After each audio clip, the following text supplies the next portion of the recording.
guarding and protecting your time, but that doesn't ever change the heart and the mentality behind it. I mean, I genuinely want to help people. I can't help and go out to coffee with every single person, but just giving people your everything that you have when you're with them speaks volumes. You're listening to Flip Empire, the show committed to helping real estate entrepreneurs who want to build their empire without sacrificing their life. Your success and freedom starts now with your host, Alex Pardo. Welcome to the podcast, everybody. Alex Pardo coming at you with episode 754 here, where I'm going to be interviewing Jason Lavender. And guys, let me just start by saying that I have interviewed a lot of people throughout the last 8 years that I've been hosting the Flip Empire show. And I have never received such a short bio that was to the point and ended in a powerful way. So I'm just going to read to you the bio because it's 3 sentences. And I want to encourage you to lean on the wisdom that Jason shares on today's podcast. So Jason is a lifelong entrepreneur who jumped into real estate in 2017 with over 350 completed deals under his belt. He has a variety of real estate exit strategies. His real passion is flipping houses, and he won't consider the day complete until he has helped somebody. And that is exactly what Jason is going to do on the Flip Empire show today. There's a lot that he shares that I think is going to strike a chord with many of you. And so I want you to listen to this from the lens of how this might apply to your life and business. What can you take from what Jason shares and reflect on your current situation? What are some of the tweaks, adjustments, modifications that you might be able to make? So guys, without being said, without further ado, let's dive into today's masterclass with Jason Lavender. Welcome, everybody. Alex Pardo here, and I am really just looking forward to the conversation I'm about to have, and I'm going to introduce you to my new friend, Jason Lavender, who I just had the privilege of being on his podcast. So we'll definitely include the link to his podcast in the show notes and highly encourage you guys to check it out. Just had just a really fun, deep, kind of meaningful conversation that I think people need to hear. And so would definitely love to introduce you to his show and have you check out that episode. So guys, with that being said, I want to go ahead and bring Jason into this conversation. And I got to be honest with you, this is rare. So over 750 podcast episodes recorded. And usually I know the person I'm interviewing. We've met in some way, shape, or form. And to be totally honest and transparent, Jason and I had the first conversation about 45 minutes ago. And the reason I felt in my gut I wanted to reach out to him because I'm the one that reached out to Jason to have him on the show and vice versa, was because we have a mutual friend who I trust, respect, and admire, a guy by the name of Tom Kroll that many of you would probably know. And then just watching Jason from afar through social media, my gut just told me, hey, this is a good fit. And my gut usually doesn't steer me in the wrong direction because we're both believers. Our faith is important to us. We're family men. We love serving and helping people. We're both podcasters and we just have a heart for giving. So I'm very curious and interested to see where this conversation goes. And I know that the Lord will kind of be directing the conversation. So with that being said, guys, I want to introduce you to my new friend, Jason Lavender. Brother, welcome to the show, man. Hey, man, thanks for having me. Yeah, man, absolutely. So you and I hopped at a video and I saw your hat. It said, God is first, right? God Yeah. first. Right. And I instantly knew, I'm like, dude, again, always follow your gut. Right. A lot of different places we can go here. So you're a house flipper. You live in Wichita, Kansas. Mm-hmm. You enjoy building communities. So why don't we start there, man? Why don't we start with the importance of community, whether you're leading one or whether it's immersing yourself, getting plugged in? As you know, a lot of real estate investors listen to the show, and people are at various stages in their real estate investing journey, their career. There's some really, really advanced people that listen to the show. There's people that are just getting started. How do you think about community and the importance it plays in an entrepreneur's world? It's a great question. We're wired for community. I mean, if you could peel back our brain and really see how we are as people, we're wired. I mean, we're wired for community. We're wired for fellowship. We're wired to be with people. And, as many solopreneur ideas as there are and, rogue investors and, one-man operations, at the end of the day, I mean, we're wired to be around people. And Yeah. I say this all the time. You can go farther, you can go faster alone, but you'll go farther together. And so that resonated with me, and I've known that in my life and in my journey of faith. And as an investor, I mean, I've been in the game since 2017, and I started out as a house painter, man. You probably don't even know that, but I was a Yeah. house painter for 25 years, Wow. and I got into real estate, and I'm like, I'm going to figure this out. And how do I do that? Well, I need to be around people that already have it figured out, Yeah. or they got it more figured out than I do. So good, man. One thing that kind of pops up as I'm listening to you is that, I think by and large, most people understand the value of community. And I think you're so right, dude. I want to really highlight what you just said. We humans are wired for community, and I'm hesitant to bring this up because I don't even know if there's any value in going there. But that's one of the reasons I fought back so much against this concept during the COVID years, which feel wild and crazy to me for so many reasons. But this Mhm. idea of social distancing, and I realize I'm about to tune out and turn off a lot of people here, but like I always told my wife, I'm like, we're not meant to hide behind a mask. We are not meant to isolate ourselves from people. And again, people are going to have their beliefs about this and that and the other. And I respect all that, right? For the most part. But I'm like, social distancing, that's the exact opposite of what we need to do. We don't need to separate ourselves from people. We need to connect. We need to bring each other. Where do you land on that? Not necessarily as it relates to like the pandemic and COVID and all that stuff, but just like the idea of being wired. There's going to be people that naturally have some type of feeling about that because maybe they're an introvert. Maybe it's Mhm. not easy for them to connect with people like it probably is for you and I. Speak to those people that understand the importance of community, but man, it's hard for them. Yeah.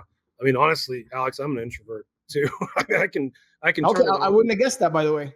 Yeah, when I'm speaking, I mean, I love teaching, I love sharing, but at the end of the day, I mean, what fuels me is just being with my family. So I'm by and large an introvert. But yeah, as far as community, you know, uh, it was a terrible social experiment that brought on by a pandemic. But yeah, you know we were separated, and you saw the collateral damage I think that happened from that. I No mean, doubt. while there was reason for you know much of what was happening in the mandates and things like that, the sociological, I mean, the experiment that was happening was, here's what we're going to find out when a society and a community gets disconnected, and Yeah. it wasn't pretty. Right. And so ultimately, when that rubber band snapped back, I think what you saw was kind of a reiteration, like, okay, we do need one another. And I mentioned my faith. I mean, my faith plays out in a local church and in a local community, and around other people of like-minded uh, faith and commitment and conviction is where I grow. And in the investor community, I mean, that's when I'm around other people that are, you know, heading in the same direction I am. I'm being able to learn. I can glean wisdom. I can, share my wins and losses. You uh, very vulnerably at times. That's when we grow. And so, Yeah. while I can and appreciate other perspectives and other ways of succeeding, and honestly, whatever your definition of success is, I mean, it could look wildly different from mine. Yeah. Most people surmise success in some sort of a dollar amount or something. To me, that's a false Agreed. sense of success. I mean, I advise, look for different ideas of success. But I mean, Yeah. ultimately, yeah, we're driven and we're wired for community. And that's, Yeah. once you embrace that and you can find your tribe, you're going to find a rhythm that's going to be affirming and fulfilling. And much of what I've learned, I mean, my wife's a therapist. So, I mean, trust me, man, I Hmm. get this. You've Uh, gotten put on the couch once or twice, my friend, haven't you? 100%, 100%. And it's, Mm. it's good stuff. I mean, Yeah. it's Yeah. again, it's human dynamics. Yeah. Well, man, I think that's the beauty of being a podcast host and having conversation with no agenda other than to help people. And Mhm. you mentioned success. And it's interesting because a couple of weeks ago, maybe a month ago, I had a conversation with somebody else on the podcast about their definition of success. And we're all going to have a different definition for the most part. And I'm going to ask you in a second what your definition of success is, Jason. But I remember for me, 20 years ago, success was more tied to something material. Mhm. And as I've matured, I've gotten older, I've had a family, my definition of success has absolutely nothing to do with material, right? At one point years ago, I thought it was happiness. And then I quickly realized, well, happiness is kind of evasive, right? Like I can be happy today and maybe I'm not feeling happy later, right? But man, success these days for me is tied to contribution. It's tied to like, how am I doing as a father, as a husband? Have I, have I brought God into my home and, taught my daughters to have a relationship with God? I mean, my success, it's like an octopus. My definition of success, it goes in many different directions. I'll mention Tom again, and I don't want to butcher his quote, but he told me months ago, he said, success is the inner comparison to your ideal, something along those lines. And I was like, man, that's an interesting one. That's good. So for you, man, how do you define success? What does success look like for you? Well, you're right. I mean, as you age, and I'm going to be 50 in a couple of weeks. As I've aged, the different seasons of my life, it's going to change. I mean, when I had young kids, primarily when I first, was in my 30s, I was chasing financial success, and Yeah. the older I get, you get more clarity. That's something that the last 6 years of my life has brought me, is just being able to find clarity, and it's so important. I mean, just having crystal clear guidelines and a north star, and all those things that bring clarity to my life. And so success to me now is that I help somebody today. Am I helping people? um and another parameter by which I measure success, am I able to do the things that I want to do? So my Yeah. wife and I, we love to travel. I wasn't able to travel when our kids were little. Same. Now we travel all the time. I mean, I don't know how much longer we're going to be able to travel. I don't, maybe the next 10 years or so. And so we want to take advantage of it. But I mean, Yeah. ultimately, did I help somebody today is a question I ask myself every day. And I want to ask myself, hard questions and give myself honest answers. I want a good, sober self assessment. I can't, I can snow a lot of other people and pretend a lot of stuff. But if I need to ask myself that every day, did I genuinely help somebody today? Yeah. Um, to me, that's at least my beginning of success. And from there, like you said, I'll have other things that you know Sure. come up throughout the week, and that I really enjoy, and that really fill and fuel me as a person. And to me, those are the things that create success. Yeah, man, so good. I love it, dude. And I shared with you before we started recording, and those that heard the intro to this podcast heard me say that this is one of the shortest and like just coolest bios I've ever read. Is reading Jason's bio, because it's literally three sentences, and the last sentence is, his real passion is flipping houses, and he won't consider the day complete until he has helped somebody. On your show, Jason, you talked about how you have incorporated KPIs, key performance indicators. It's the metrics that we measure certain things in business by. And KPIs apply for, it can apply for your health, for your relationships. Talk about that. Expound a little bit upon how you got inspired to use how many people you're helping, right, as a service KPI per se. Yeah, and again, just an extension of my faith. But being a house flipper, I'm around contractors all the time, and Mhm. I walk all my properties. For when I first started, I mean, I was wearing a tool belt, and this is what we teach people how to do: is how you drop the tool belt and become an investor instead of a part-time remodeler. But I still love walking old houses. I mean, we that's what I love to do. I mean, I don't want to get out of that. I've talked to a lot of people that, like, oh, that's ridiculous. Why would you, show up on job sites? You need to be behind a desk, and like, I get all that. I realize my highest and best use of my time, and focusing on higher value tasks. But at the end of the day, I'm around a lot of contractors, and there's a lot of broken and busted people, working on our houses. Yeah. And so I get to know a lot of them. I mean, they become family. And so that's really probably the premise of, what much of what I do is, I'm around a lot of our contractors. We've always got, I mean, we got 13 flips on our board right now, and that means I got 13 crews. And I've got people that take care and manage all that stuff. But I know a lot of those guys on those jobs, and Yeah. so helping guys jump in the game, helping guys, financially, get started, doing, lending on things, just giving advice. Everybody's got my phone. I mean, I've had the same phone number since like the 90s or something. So everybody's got my phone number, and people just reach Awesome. out to me, and I'm an open book, man. I don't have a glossy version of, any pretense of pretending to be something I'm not. Yeah. So that's what I love to do. You just wear your emotions on your sleeve, and that's what I do. Hey there, stop. I promised to get you back to the show, but let me ask you a couple of questions. Are you happy with the money that you're making in your real estate business? Are you generating any cash flow? Are you building wealth? Do you feel like you're making progress, or are you just constantly chasing deals and going after the next transaction and the next transaction? Well, I can tell you from personal experience that there's an easier way, and it's not with single family homes. I believe that self storage is the best asset class in real estate, hands down, because we're not dealing with tenants, toilets, there's automation, it's a recession resistant asset class, and it's a business that has the benefits of real estate. If what you're ultimately after is cash flow, building wealth, and time freedom, I want to invite you to just take a few minutes to apply. Go to www.storagewins.com, where you can learn more about our Storage Wins coaching program. And I can help you generate cash flow from your first storage facility within the next 6 to 12 months without needing to use your money or even needing any experience. So head over to www.storagewins.com. And if we like what you have to say, we'll schedule a call, and I look forward to connecting with you. Now back to the show. How do you filter through, because you're such a giver and you wanna help people and you wanna be there for you? We only have a certain amount of time each day, right? You're a family man, you have all these responsibilities. You run a successful business. You just said you got 13 flips on the board, right? Like there's a lot you have going on. How do you decide who gets your time, who's worthy of giving your time to?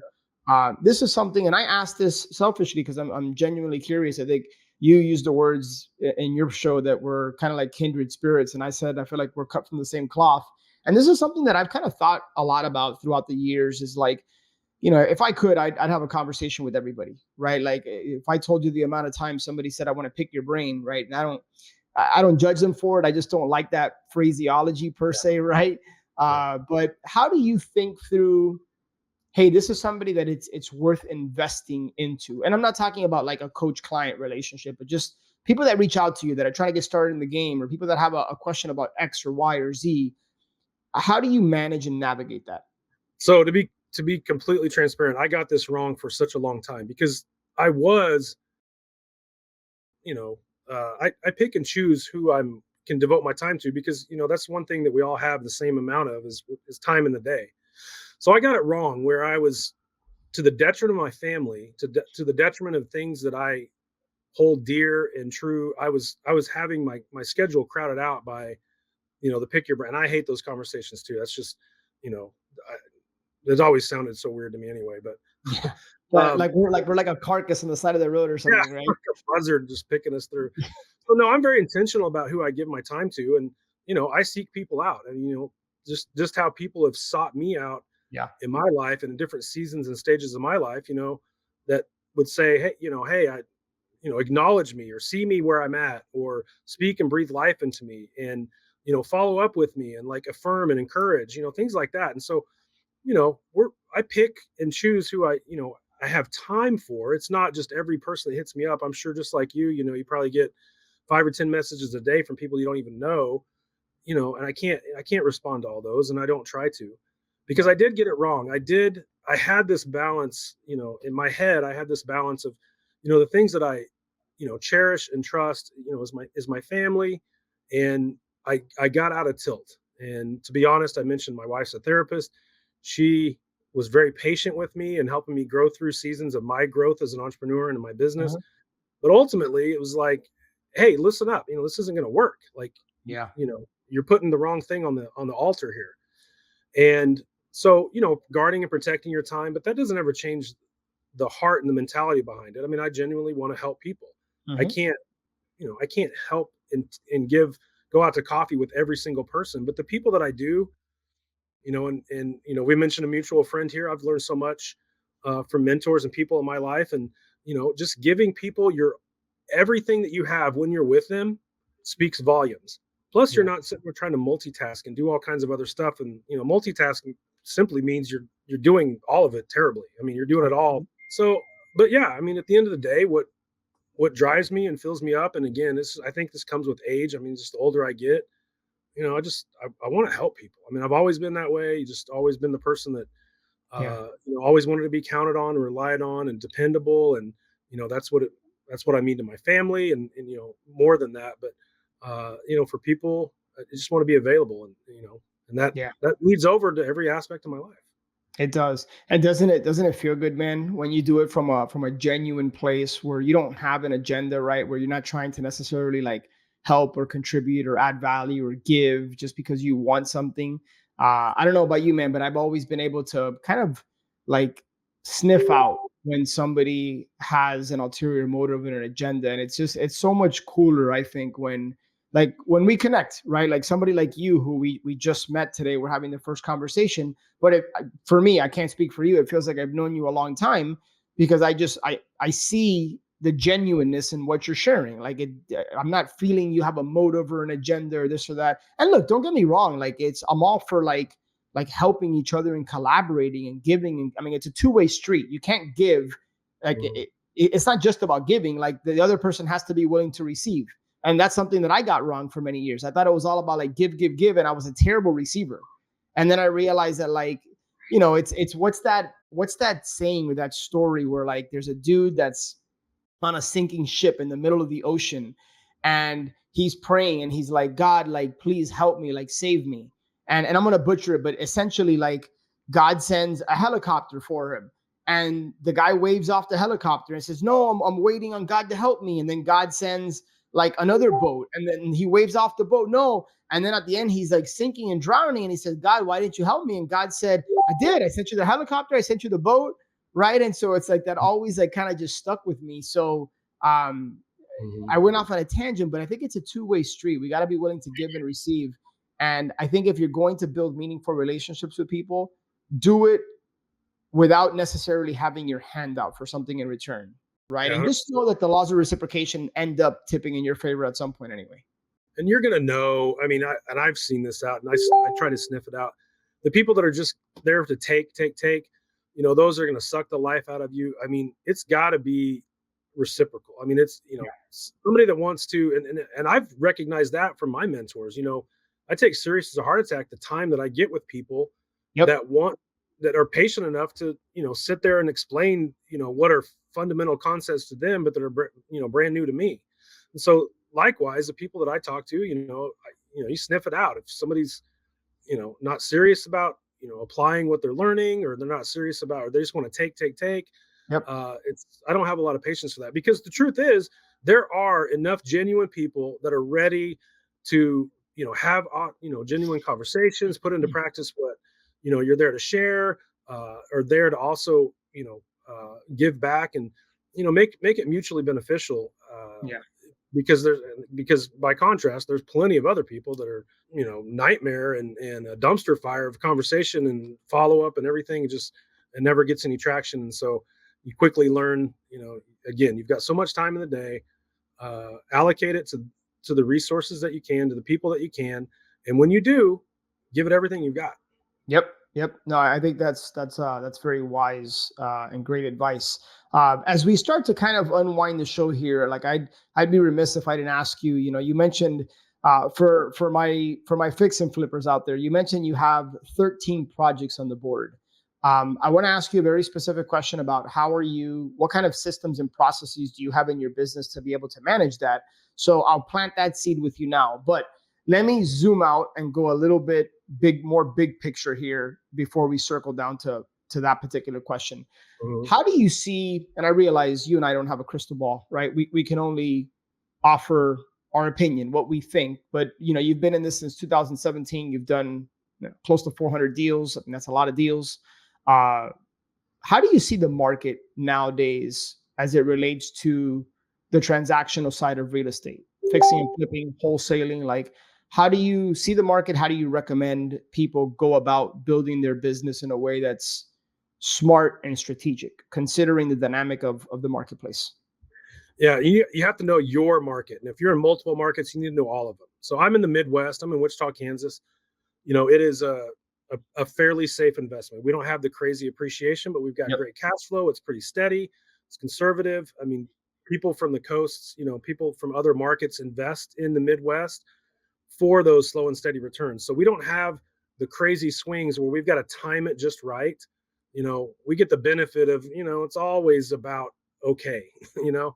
So that's a help to me. I mean, we do see the gradual appreciation, but I don't have to time it as much. But you just need to know your market. And so, knowing your days on market, knowing your numbers, knowing how to, spot a stinker of a deal and knowing when to, hit the gas and hit the brake. Yeah. It just comes with experience, and it just comes with, practice. I mean, you just need to be analyzing deals all the time, knowing, the neighborhoods that you like, knowing their no-no zones, Yeah. knowing, just getting so familiar and inundated with the market that you're investing in that it's second nature. I mean, you talk to any agent that's been around for, a couple of decades, and they just, they intuitively know. I mean, you just know. And so as an investor, becoming as aware of, the things that an agent knows as part of market awareness and things like that, but then also knowing, your contractors and your material prices, and everything should just Yep. be a continuous learning and refining of your market knowledge. And then when opportunity comes your way, it's not this long drawn out process. It's That's like, right. that's a deal. let's Yep. let's You go. spotted. Man, I'm, Precisely. I'm so I'm so glad you said that, because we just had weekly we do our storage wins group coaching, and Hmm. one of the things I always encourage our students and clients to do is, I want you underwriting and evaluating a certain number of storage deals every single week. And one particular gentleman asked me, it's like, man, but I'm having a hard time finding deals. There's a lot of crap out there. And I said, that's exactly why you need to underwrite more and more deals, because it's not about the ones that don't work. It's about when you spot when putting in the reps. You're back to the conversation we had on your podcast, where like, if you're not clear about what you do want, figure out what you don't want. When Hmm. you see enough crap deals, you're gonna know instantly when, like, that's the one, Yep, 100%. right? You'll And be it's able to just, spot it. It'll stick out like a sore thumb. I mean, that's and it. that's what you do. You just take reps. And so I love that, and that's what we teach. And Yeah. sounds like you do as well. It just, uh, and you're going to turn a lot of dirt to find some gold, and Yeah, that's just part of it. that's right. There's no easy street past that. You just need to, put the reps in, and know how to evaluate and underwrite deals. That's right. Yeah.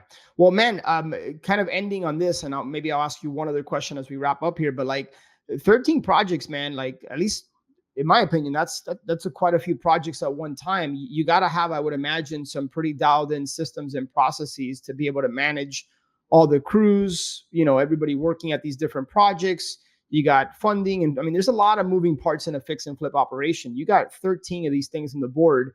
What do your processes systems look like? Like, how are you managing this entire fix and flip business? Yeah.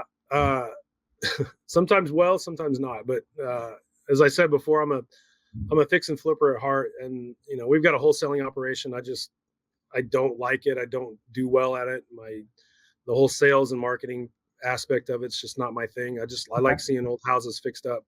So Yep. how we do it, I mean, you've got systems, process, software, and people. I mean, so I consider people our biggest asset in everything that we do. Yeah, There's man. no secret sauce to, what software. We use Slack to communicate. We have a lot of the same systems and process that people have, and our CRMs and how we evaluate deals and everything. But at the end of the day, I mean, we have really good people. So Yeah. that's been a trial and error process.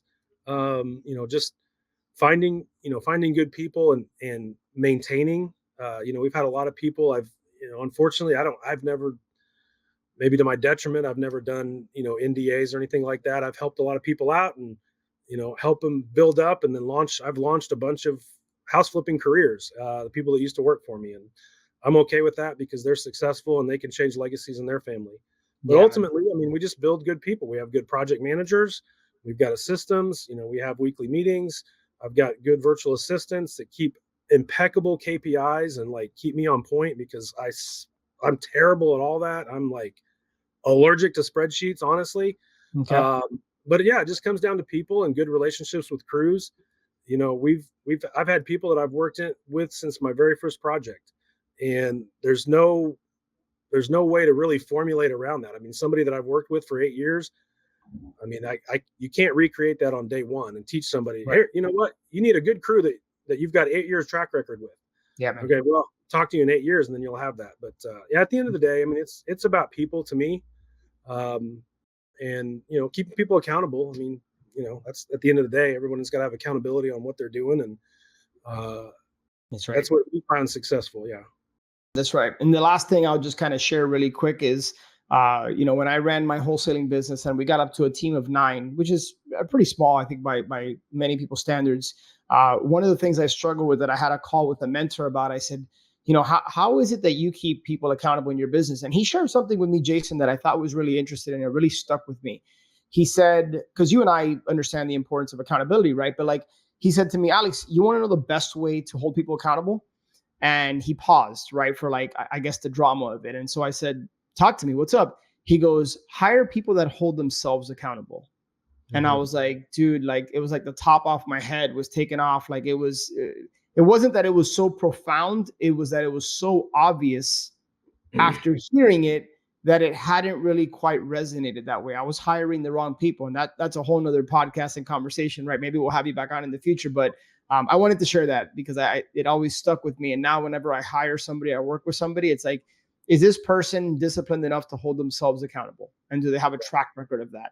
So anyway, man, well, Jason, man, as we get you out of here on this, parting thoughts, any wisdom, like for people listening to the show, like what is it, if you could leave them with one thing that you would want them to take some type of action on, maybe it's even something that for them to just think on, ponder, reflect, what would you share with those that are listening and or watching the show?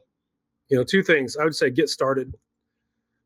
You know, there's a lot of analysis paralysis. People will sit on the sidelines and coulda, shoulda, woulda their way for years. And so, you know, I'm very much a go-getter and just get after it, take action.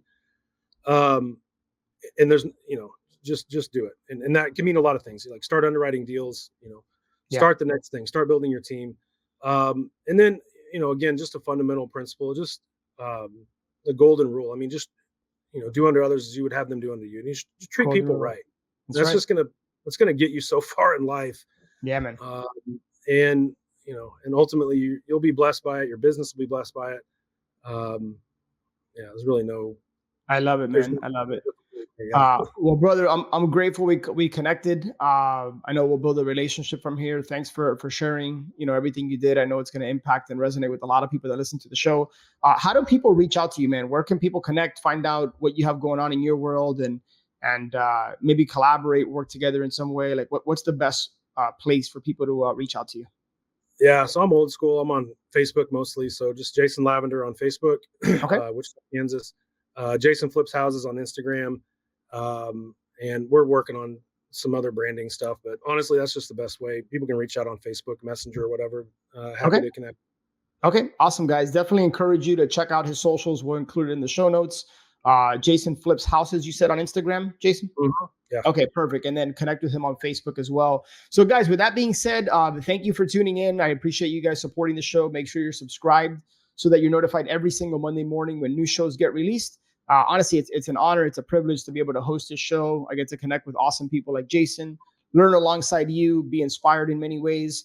So take something you've learned here or something that maybe planted a seed with you, and then how quickly can you implement, speed of implementation. So guys, I'll connect with you on the next show. Jason, thanks again, brother. All right, my friend, I hope you enjoyed that Flip Empire episode and got a lot of value out of it. Make sure to check the show notes page for any resources that were mentioned. And speaking of resources, honestly, I don't think I've done the best job of sharing with you my top curated, highly recommended tools and resources that I use in my business or have used in my business. In some cases, these are affiliate relationships with people that I highly trust and respect, and I know these tools and resources can help you and your business go to the next level.